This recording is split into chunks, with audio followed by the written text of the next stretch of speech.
What's up, y'all? This is your boy Eddie Jackson. This is the Drop That Podcast. This episode from Fight Talk is brought to you by Layback TV. Over 10,000 channels, movies on demand, every sports channel, all the HBOs, all the languages. You could go on laybacktv.com to see how you can download it on your iPhones on the Apple Store and your Androids on the Google Play, okay? And your Fire Stick so you can watch it at home. Okay, check them out on their Instagram on official_layback TV as well. Okay, let's get into some fight talk because we got a lot to digest. Yo, this Saturday is going down UFC 322 Madison Square Garden. It's that season again. Every November, UFC goes to Madison Square Garden. Ever since UFC got and MMA got legal in the state of New York, they've been on a tear. Every November, they go Madison Square Garden. MSG, the Mecca. Okay? So we got a card. So far, to the MMA gods, we are not getting any injuries. Hopefully now that we got no injuries, everybody's good. We get everyone makes weight. Okay? That's all we want. No injuries, make weight. Because this is a fire card. And this is our segment for Who You Got? Okay? Now, we're going to go down from my fights that I want to watch the most and all the way up to the main event. We got Blanchfield versus Tracy Cortez, okay? Ooh, I think Tracy has been on a tear, you know what I mean? Ever since she lost to Rose, she's been itching and crawling right back in that position in the flyweight division. So I got Tracy Cortez, you know what I mean? That dime piece, you know, doing her thing. You know, hopefully she don't get hit and those lashes don't come off this time. But I got Tracy Cortez for the win. We got Bo Nickel taking on Vera. And they demoted this fight to the prelims, which, well deserved. Bo Nickel's been on a motherfucking, hype train. And after that RDR stoppage, it's more like that train has went down. So, Bo Nickel, I've been seeing a lot of people... how they feel, you know, like the Brendan Schaubs out there and everything like that. I agree. You need to utilize your fucking wrestling because I still haven't seen what you could do with that. So hopefully Bo Nickel takes it against Vieira. Hopefully he learned this lesson. So I'm going to go Bo Nickel on this one. All right. Benio Dariush and Benoit Saint Denis is going to open the card. Damn, that's a good fight. And it's a beast. I mean, I think Saint Denis has just been interesting ever since he lost to Dustin Poirier after he was winning that fight. I don't know, something's wrong, but I got Neil Dariush on this one. I got him for the win. We got former UFC welterweight champion Leon Edwards taking on Carlos Pratas. Ooh! This is do or die for Leon Edwards after his last showing against Sean Brady. Pratas. And it's a 3-round fight. Slow start, Edwards is. I'm going to go with Carlos on this one because I like Leon Edwards. I love his fights. He be on some shit. You know what I mean? He definitely be on some shit when he wins, when he's fighting, you know. I don't know. There's just something different. I mean, personally, I didn't want to see Leon Edwards take on Carlos Pratas. I wanted to see Leon Edwards take on Jorge Masvidal. But I guess we didn't get that. Hopefully we get that next year or some shit like that. But Carlos is probably on a mission point right now because after all the fighting nerds have lost their last fights, I think he needs this statement.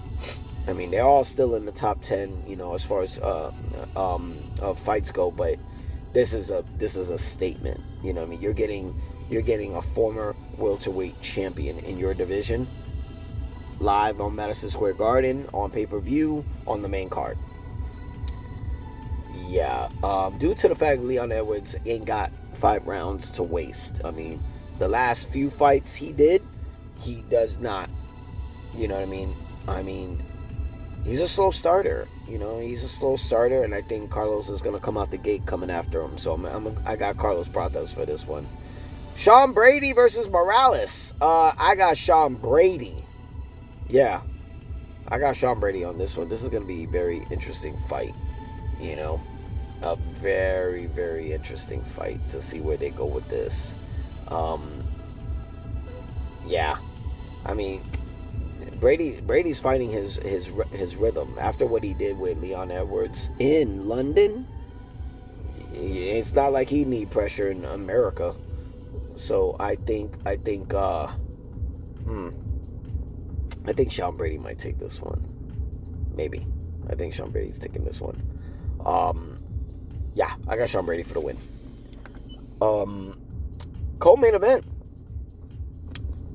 Former strawweight champion, two-time strawweight champion who relinquished the strawweight title, Zhang Weili, is moving up in weight to flyweight, 125 pounds, to take on the champ, Valentina Bullet Shevchenko. I've been wanting to see this fight for the last 2 years, to be honest. I mean, I feel like this is going to be a comfortable weight for Zhang Weili. She's got tools, she got the strikes. She learned her lesson when it came down to the losses to Rose. You know what I'm saying? Because she had that head kick around the world during the pandemic against Rose. It was the first live UFC card in front of fans when the state of Florida opened up. But I feel like Shevchenko, when she lost the title, like, I don't know, they found a blueprint because she lost by rear naked choke. You know what I'm saying? Which was kind of shocking. I mean, kudos to her with she got the belt back, but the only chick, I mean, Shevchenko's been training for the same chick for the last 3 years. Same chick. She went through a trilogy. You know what I'm saying? One she lost the belt, the other one was a draw, and then she got the belt back. And I feel like she's giving way too much time to Zhang Weili to bulk up in weight to 125, so to get comfortable there, so she can come up and come for that title. I mean, a lot of people think that if Zhang Weili lose, she's going back to strawweight. I don't think so. I think flyweight is where she stays. She's got the tools to give Shevchenko some problems. But, you can't wait for Shevchenko to get comfortable. Zhang Weili is going to have to go after her. Without question. She has to go after her. Boom, boom, boom. You know what I'm saying? This ain't the place to take your time. I don't think so. She needs to come after her. But I got Zhang Weili for the win. 100%. I got her for the win, winning the flyweight title. And not to mention, not only do I got her for the win, I'm calling a rematch right away.